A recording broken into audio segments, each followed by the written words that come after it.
The worst part?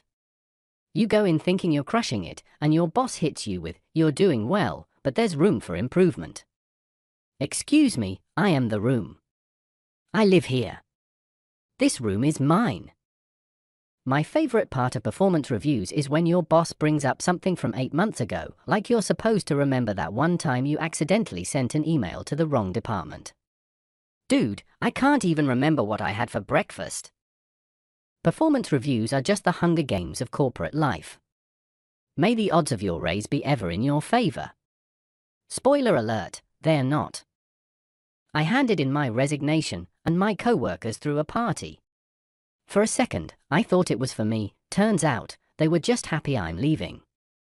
My resignation was so sudden, my boss asked, "Was it something I said?" I said, "No, it was everything you've ever said since I started." That resignation moment hits different when your boss says, "We need to talk." And you're like, "Not anymore, we don't." Our office coffee is so watered down, I'm surprised it didn't come with a lifeguard on duty. The office coffee machine and my boss have something in common: they both take forever and disappoint me every day.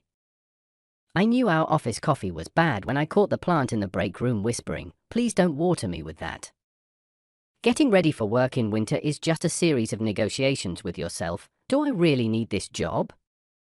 Every winter morning, I hit the snooze button so hard, my phone started asking if I'm okay. Leaving your bed in winter isn't just a task, it's an Olympic-level sport. Gold medal goes to anyone who doesn't cry halfway through. Crypto is great.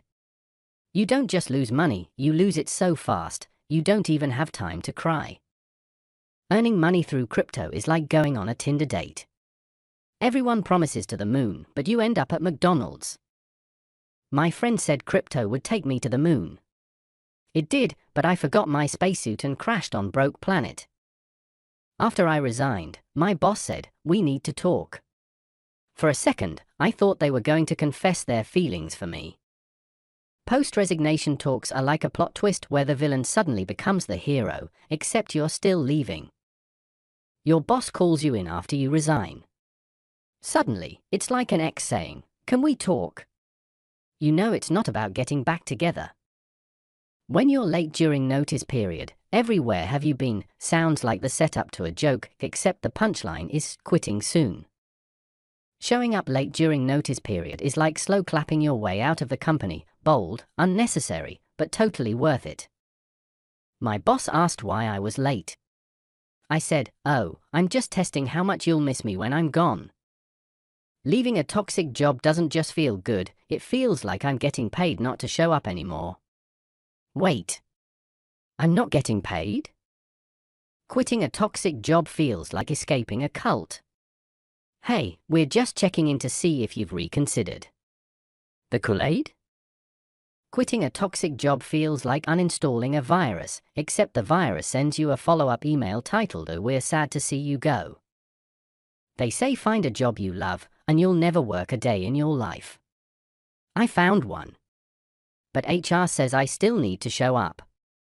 Leaving early during the notice period is a life skill. You just pack up your stuff, walk out confidently, and when the boss sees you, you smile and say, "See you tomorrow," or maybe not. So, I left the office early during my notice period. Boss asked, "Why are you leaving at 3 p.m.? I said, "Oh, I thought that notice period meant you'd notice when I'm here." My boss said, "Can we rely on you after you've left?" I said, "Absolutely." Just like I relied on getting a promotion. "Boss, can we reach you if we need help after you're gone?" Me, "Sure, but only through a Ouija board."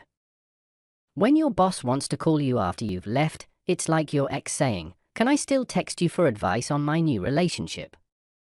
I finally found a way to travel while working a 9 to 5. I started using Google Earth during my lunch break. Every Monday morning, I whisper to myself, "You're just funding future adventures." But by 10 a.m., it's more like, "You're just funding coffee." Clocking into work every day feels like renewing a gym membership, painful, expensive, and you never really wanted to be here in the first place.